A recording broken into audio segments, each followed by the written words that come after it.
Welcome to Sundays at Cafe Tabac, the podcast. Hi, I'm Wanda Acosta. Hi, I'm Karen Song.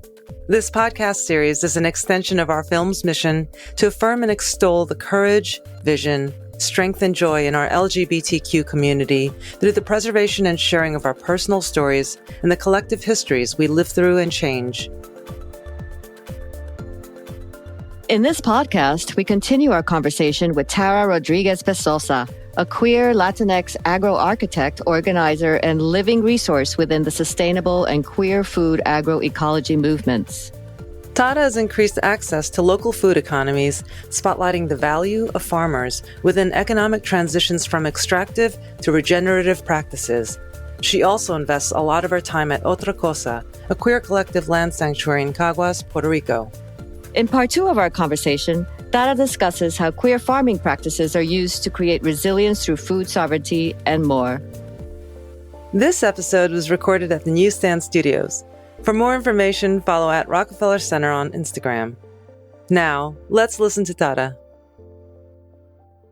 I think that to go back to the subject in Puerto Rico, I'm even lucky because I was brought up in the city. I was talking to a friend the other day that grew up in a rural community in the middle of a municipality far, far away from San Juan. And she was telling me her kind of, I don't know what you call it, but that moment of, oh, I think I'm gay. And she was listening to a song on the radio. And I don't even remember which one it was, but it was a radio song that she heard something about two women. And it dawned on her that two women could be together, which is very interesting. I think there are a lot of stories, and that's a lot of what I work on now within food sovereignty is the relationship between rural communities and agroecology or sustainable farming and queerness, right? We all know, for example, that our bodies really need to intake and consume different types of nutrients. And so, the more colors you eat, the better. And people go into their whole little diet thing. But the more varied, right? The more variety you eat, the better for your system. And the same applies to farming. The more variety of different types of plants that you're growing within a same area, the better it is for the soil. It's what they call polyculture. When it comes to explaining how plants are happy or not. There's monoculture where you grow just one thing in a field, and then there's polyculture where you grow many different things. And so from those practices, I have been trying to make a connection here in Puerto Rico where there is a huge farming culture. And there's also, I think, in the heart and hands of every Puerto Rican, there is a want to connect to their food. I see it. It's in our culture. We're very much always excited about food and farming, especially nowadays. And so for me, that's very important that while we're, learning about organic farming, that we also understand that the nutrients to our body, the way that we plant food, is also the way that we should understand our own communities and society, right? We can't all be the same. We actually need to have polyculture within our own human communities. And that's something that in Puerto Rico can be difficult. We're a small island. You hang out with your family a lot. If you are in a rural area, it's hard to, cross-pollinate with different types of people. And so as we've been going around the island in these past few years, also realizing that agriculture is full of machismo. It's part of our mission, not only to provide more Puerto Ricans with healthy food and healthy soils and healthy ecosystems, but also to provide more Puerto Ricans with that understanding that this needs to also translate into our own human communities and our own families. And it's not enough to eat nice, healthy, organic and grow nice, healthy, organic varieties. It's also really important for us to put that into practice with other human beings. Beautiful. I was actually going to ask you with your work with OtraCosa, like Mm-hmm. the parallels that you found between, or why it's important to bring queer communities into farming and sustainable farming, sustainable foods. I think that's a great metaphor of seeking that diversity and seeing how it flourishes in our complete ecosystem, which translates to our food with our humanity, right? This practice of diversity and valuing that as something that will provide some kind of richness or added value, or like it's crucial to our existence to have this diversity. And how important landscape and terrain is, particularly here too, to be able to have that access to diversity. Yeah, it's also something that I can definitely go to somebody's farm and I can tell by the way that, you can go to a landscape in the same way that I can look at a person's body from the outside, right? I had this really amazing professor at Pratt Institute when I went to study architecture there. And I took obligatory history of philosophy class the first semester, loved it. And then I took this class that was my, I would say, turning point class into understanding my own queerness. And it was called Speaking Through the Body. And it was a mixture of history, aesthetics, and also a lot of queer literature from different, authors. So that's when I first started reading about, well, yeah, we always have this saying of don't judge a book by its cover. Yet the superficial, our covers, our bodies say so much about who we are. And especially when it comes to queerness, right? It's really beautiful to be in the middle of nowhere and be able to identify somebody that, through one way or another, oh, I think they're queer too.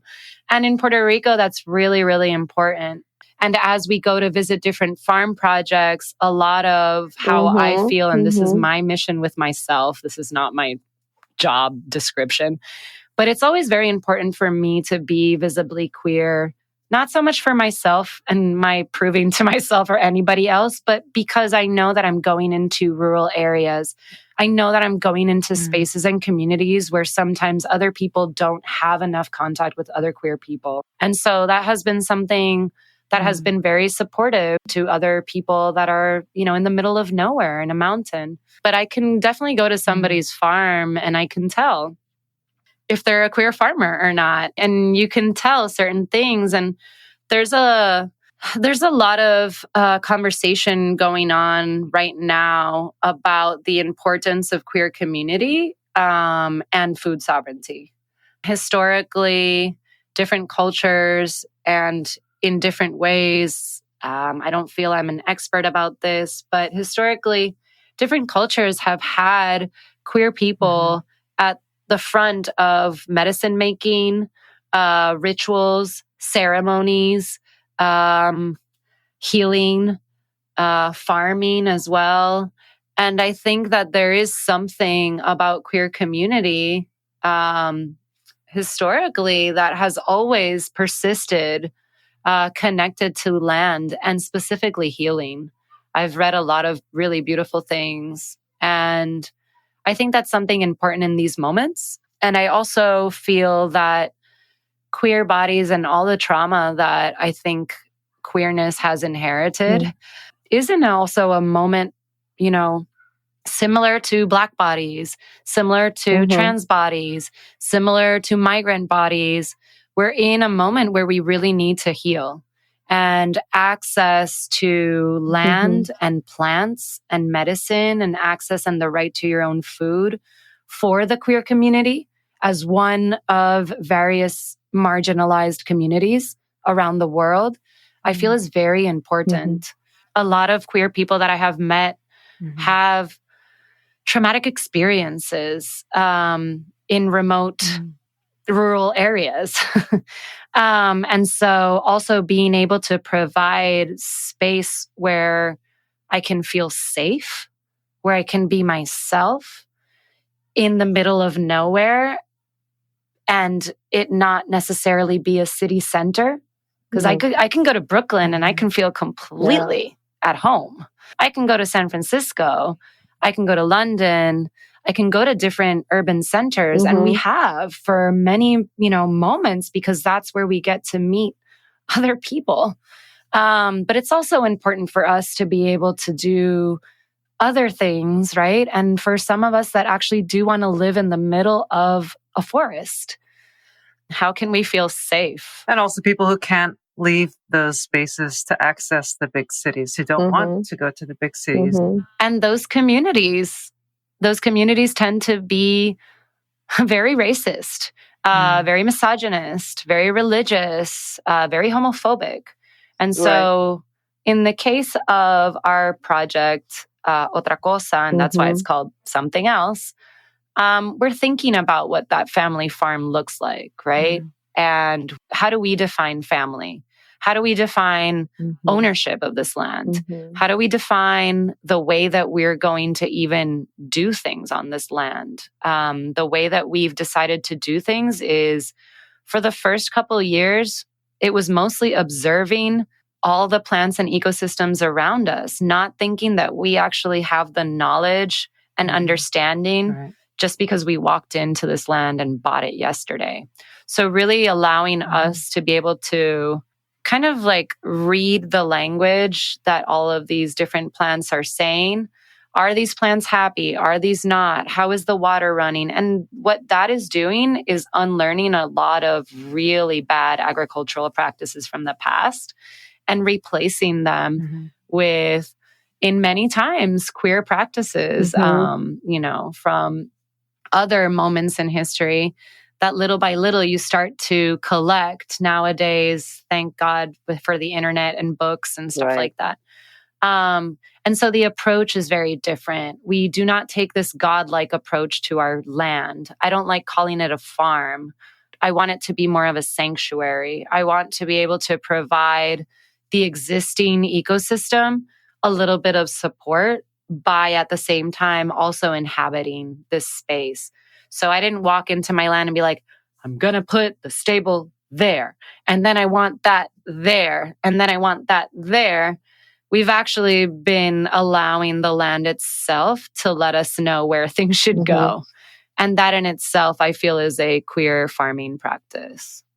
Earlier, you mentioned this term, misogynist food systems. Can you explain to someone who might not know? I feel like there's a lot of theory behind it in terms of like even calling something a queer system. Like, what's the kind of structure of that, or anti-structure, and what is it like in conversation with? And what is like a misogynist food system? I want a better understanding of like how misogyny can reflect in something that, like, people usually see misogyny as a very specific thing that has to do with men and women, right? They might not necessarily make that connection between that and food practices or farming practices. So food systems, how would you say that relates? So again, I am a baby student learner, very passionate about the subject, also not necessarily the best spoken persons. And yeah, I don't consider myself to be an expert on the subject, but I will share a little bit of just my thoughts on it. I think of a lot of things. I think of the way that a lot of people envision what agriculture is. So if you close your eyes and I ask you, what does a farm look like to you? And you imagine this field full of corn. That image already is a monocrop. That image is already a flat, tilled field. That soil is pretty much depleted of most of its nutrients because of that monotony of just having the same ingredient over and over again. It also is probably owned by a corporation. It's also probably not paying the people that are working the land fair wages. And it's all based on capitalism and patriarchy. And it's really, really sad to think about the fact that, like, the way that humans nowadays we eat is one of the most destructive systems on our planet. And I think that's where my connection comes in. I think that part of me part of me coming into queer community was recognizing that a lot of things that I had been brought up in weren't necessarily true. And that a lot of things that I had learned weren't necessarily the way they actually went down. And I'm still learning. Every day I find out something that I held as a truth. And today I realize it's much more nuanced than that. And so I feel that food and farming has to do with queer community in the sense that there's much more to it than we actually have even the power to imagine sometimes. And when we talk about patriarchy, I mean, for example, my experience in Puerto Rico, my mom started farming in her mid-40s after a divorce, midlife crisis, decided she wanted to do some organic farming.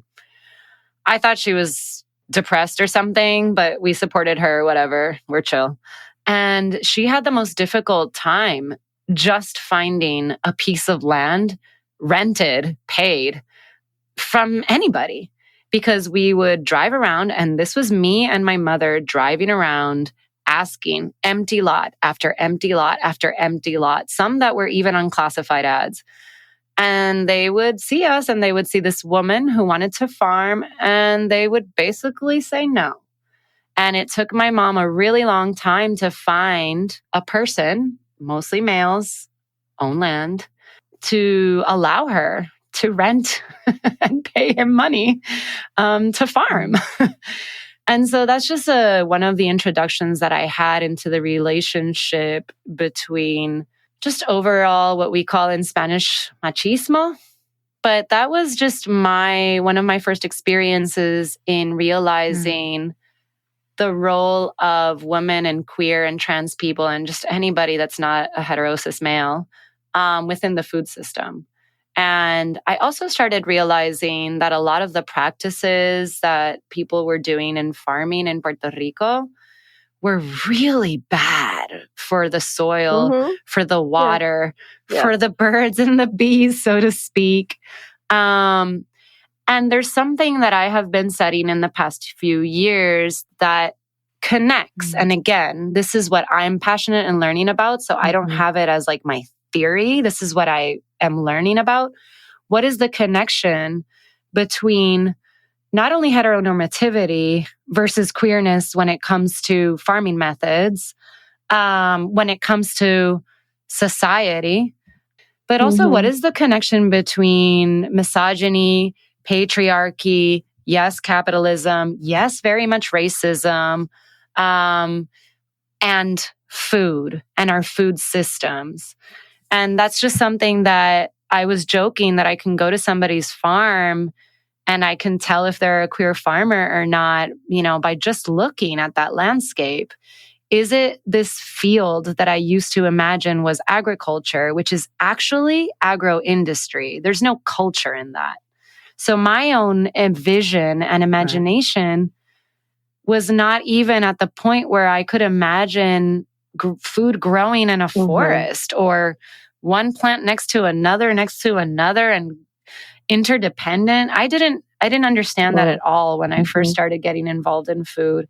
And little by little, I have realized. And so there is an aesthetic that I always go back to.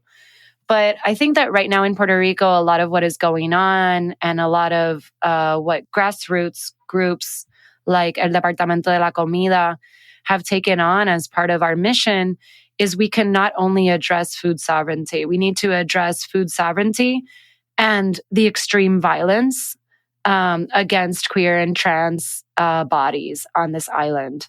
And we have also encountered a lot of misogyny and a lot of machismo and a lot of really not cool practices within a sustainable farming movement, which is ironic. And so it's very important for us to address that. There's a lot of mansplaining when you get into agriculture. Why am I not surprised to hear that? Yeah, I find it really interesting that when you say that, you can go onto a farm and kind of get a sensibility of what and who the person is. And I kind of get that because, I mean, there's some obvious technical things that one needs to know when you're dealing with agriculture, but I would imagine that everybody brings in something different based on their life experience, on their way that they negotiate or relate to the land. Karen mentioned colonization. I think that that's a really interesting, probably subliminal, like, that has stuff that has seeped into your own consciousness on how you deal with the world around you.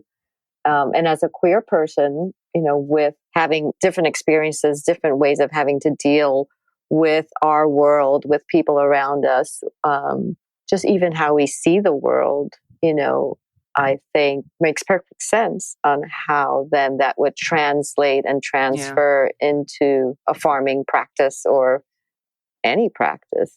The more that you learn about anything that we weren't taught in school that humans were. So forgetting everything that we might have learned, the more that you learn about how plants work, and it could be typical biology classes, it could be typical ecology classes, you start to realize that there is like literally no straightness in this world. Everything is queer. And especially when it comes to how ecosystems work, right? How plants, I mean, the papaya is the most beautiful hermaphrodite plant in my front yard. And, and I learn about it. And you learn also about that non-binary setting when it comes to plants and food, not only because, a papaya can be male at one moment and be female in another, and male and female just to basically be able to describe, is it growing flowers or is it growing fruit? And so different plants and different animals and species have really taught me a lot. The more you get involved, and this is another reason why I think it's really important for just people in general to get involved with their food, is that you start to learn about ingredients and seeds and soil. I mean, microorganisms the queer community has nothing compared to the microorganisms around the world.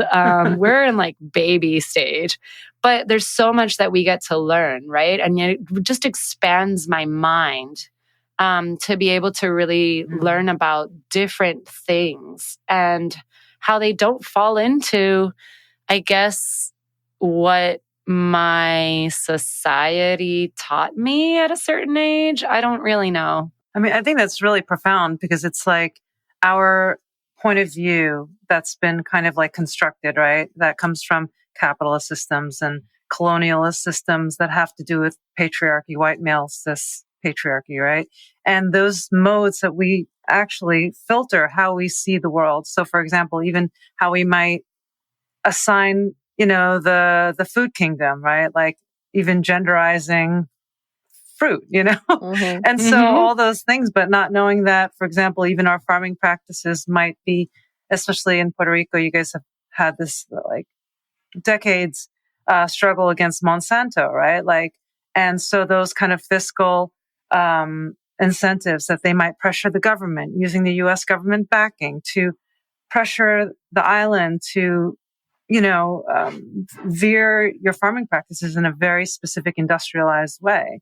And so it also taints like how you even view your land, how you view your food, and organizing your land with regards to that. And then also your farming practices because of also the point of view of like how to just kind of like reap the bottom line, right? Just like make more of that single product that gets sold at, and then also sovereignty, how do you gain sovereignty when there's this huge machine and government system that kind of holds the country hostage through these means, whether financially and how things are taxed or, how an island can survive on its own, stand on its own feet, and or how the cash basically bleeds out of the country, right? And it's just like this vicious cycle of food, farming, and then also ultimately health, right? Health, like if you have a population that is constantly struggling against like bad health because of bad food, like it just never ends, right? You don't have any kind of, it's harder to look upwards or over there to see who the real kind of enemy is, because it's all infiltrated within the systems at play. Yeah, it's all connected. And then I just imagine myself if, the amount of violence that trans bodies, specifically in Puerto Rico, and Black trans people in Puerto Rico continue to suffer. And I just always think about the fact that, that violence also takes a huge toll on our bodies. And besides eating really well and being able to really work, somatics on our bodies and all of that, I think that agriculture is something, the culture of food and the culture of medicine and the culture of plants and the culture of farming, I think is one of the best ways that bodies could heal, right? I think also that queer people could connect a lot more with our farms and our animals than we do with other people sometimes. And so, this whole thing of like familiar. Right. I think also that it is in the same way that we say in Spanish, no hay libertad política sin libertad sexual. For us, I don't see food sovereignty without queer sovereignty. I don't think that we're going to be able to continue to do this, because we can go back to rescuing ancestral food and farming practices, but I'm not also in agreement that all practices need to be brought back. I think that we are in a moment where, slavery needs to end at some point, and even modern day slavery needs to end at some point. And, we're in a constant evolution as a human being, as a species. And I think that there are a lot of practices that might not be the best practices for where we are at right now when it comes to women's rights, when it comes to immigrants' rights, and when it comes to the rights of the queer and trans community. And so I think that as we're in a moment in Puerto Rico where the young generation is really interested in farming, is having some beautiful projects, it is the precise moment where we also need to make sure that sexual liberation is with that. And, that all of that is one big, in the same way that you were saying earlier, it just seems that everything is so connected. And so like where to begin and all of that, that definitely happens here in Puerto Rico. Not only do you know a person, like you'll always meet somebody and then have somebody in common, period. You're never without knowing somebody. Right. And so all of our problems are also connected, right? The fact that we're a colony, the fact that they're closing down schools, so our education has come to shit. Right. The fact that like we're being bought out right now by our colonizer, the United States of America. The fact that like now during the pandemic, how many people are flying down to Puerto Rico and not wearing masks? There's a whole bunch of things. The point is that they're all connected. I very much believe that the food sovereignty movement can support right now the queer movement, not only in providing safe spaces and abundant, more beyond safe, like abundant and replenishing spaces for those bodies that have been just like the target of so much violence for generations. And we know this. Puerto Ricans inherit trauma because of, right, all of our family, straight, gay, whatever. Puerto Ricans inherit a lot of trauma when it comes to violence. And we can talk about that. And so I feel that Puerto Rico is a place where we can understand and be empathetic towards violence against bodies. And so that's why I'm always just thinking about, this beautiful food sovereignty movement that is in all the articles. We really need to talk about how that is supporting the queer community and all of those people that want to be a part of the queer community, but are still in the closet. Yeah, exactly. Because there's a lot of people that are still in the closet in Puerto Rico. Right. What does liberation look like? There's so many levels to it. And it's not even just, with queerness, it's race and gender and class and all the ways in which they all interweave and, and then the things that are intangible. Thank you so much for doing this work and putting it out there and talking about it, and letting other people become aware of what this practice is, and the queerness in Puerto Rico. I love the communities, and I love the idea of these collectives coming together. Yeah. And I'm honestly, people that are even 5 years younger than me are much more in the know than I am. So I feel that as I'm growing older, which I'm still in my 30s, I'm already thinking that I'm getting a little outdated. They're phasing you out. Yeah. And that's okay. I think that's really okay. I think that I have had mentors that are, very inspirational to me because they are just full of youth, and they have had a lot of relationship throughout the years with youth. And I think that that's also very important within the queer community itself, right? I'm part of a queer community that I might not necessarily care about marriage or this or that. That doesn't mean I'm against it. That means I'm totally for it. Just it might not be for me. But, we all have different rights and different like focuses and different passions. And something that I have learned from the elder queer community in Puerto Rico is that they also had an elder queer community, and that they also recognize that the younger queer community is going to know different things and go through different experiences. And I'm definitely one of those people that thank the universe was able to have contact with the queer community as I grew up.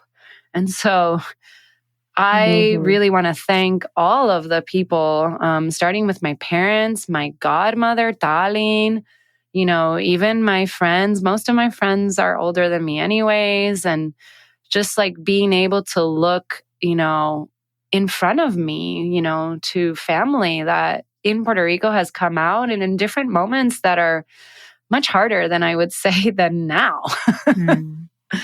So I just want to, basically give the things that you're giving to me to the people that have allowed me to come and be here, and as liberated as I can and learning. Because if it weren't for that queer community before me, there wouldn't be a queer community now. True that.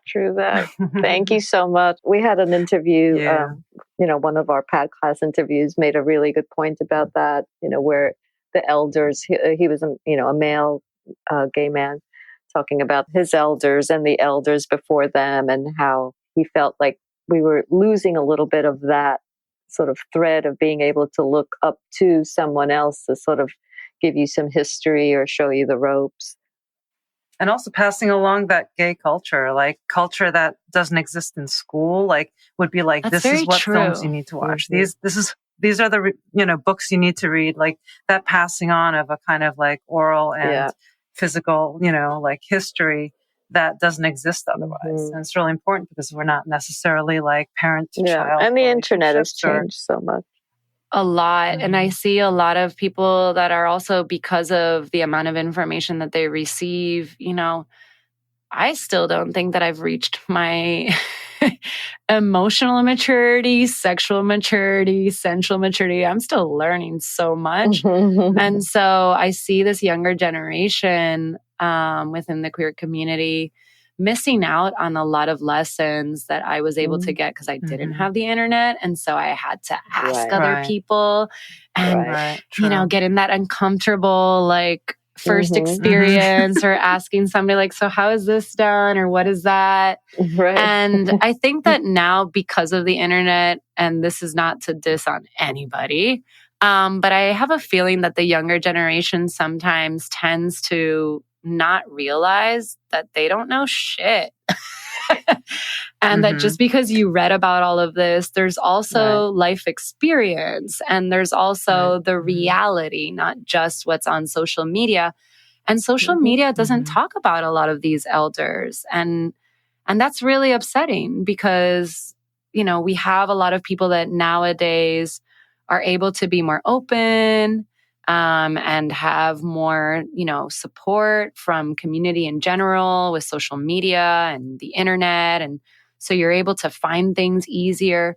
But as you were saying, a lot of that oral history and a lot of that connection, which I think is so important that it be intergenerational, is also being a little bit lost, because I've heard a lot of young people be judgmental towards elders, especially, around, they're behind, they're obsolete, and they don't understand what's going on in the queer community right now, and this and this and that. And it's like, don't police your elders. It's a different generation, and there's so much that they have to give, right? Also, a lot that the young generation doesn't see, because they don't know, because they just don't know. What those foundations are. Totally. And so consumed by the present. And I think you bring up a good point. I feel like there's so much that's kind of grounded in the cerebral aspect of queerness online, that conversation, as opposed to the experiential, which is much more communal. I think a lot of that is lost. There are online communities, but I do think, with our film, this is something we really uncover, this idea of what does queer space mean? To be in physical space. And I think that probably also reflects in what you're doing with creating queer rural spaces, right? To have access to space, physical space where we can gather, work together, be in front of each other. And even for you, saying you'd walk into a rural community looking, with your you should queer see me on my farm codifiers. That's important, that people can see that in person. Yeah, my neighbors think we heard a chit chat the other day, a couple of weeks ago, that one of our neighbors started complaining about the smoke, and she started telling somebody that these people are most probably growing marijuana on that farm. I was like, I wish, but no. And I was like, how is this woman complaining about the smoke? And then I was like, because we do fires. We do fires all the time because it's part of our life, right? I do cleansing with fires for full moons, new moons. It has to do with also the way that we work with plants and the way that we, work with ourselves. And there's very much a connection between fire as therapy and everything revolving that, but also we cook on fire. And also, And then I was just thinking to myself, well, if she wants to come visit us unannounced, which is what she said, she's like, I'm just going to go there and check. And I was like, well, if she catches me gardening naked in my hairy legs, I'm just saying.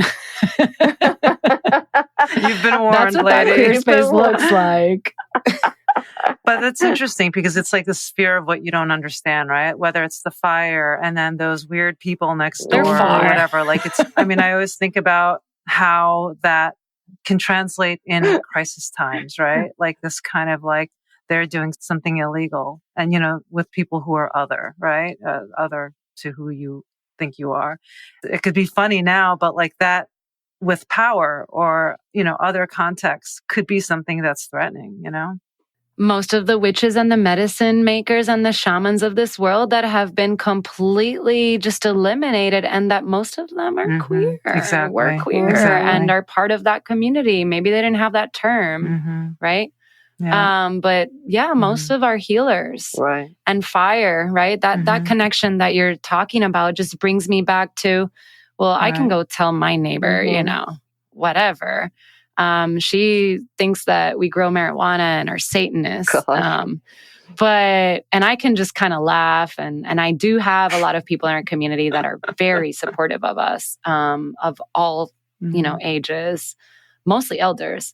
But that does bring up that I am a very lucky situation. And if I were in another rural community, even in the States, this happens, there's a lot of hate out there and there's a lot of misunderstandings and just lack of knowledge. And what could be one small fire could all of a sudden turn into this big gossip that then could, be very violent against the queer community. And so that's the kind of spaces that we're opening up. I just think that I'm very grateful to be living out all of the hard work that a lot of our ancestors within the queer community, I'm not even talking my blood family, within the queer community, my queer ancestors and my queer spirits have really allowed us to to be able to farm and the way that we're farming and the place that we're farming and feel safe. I really, really give thanks to that every night as I go to bed.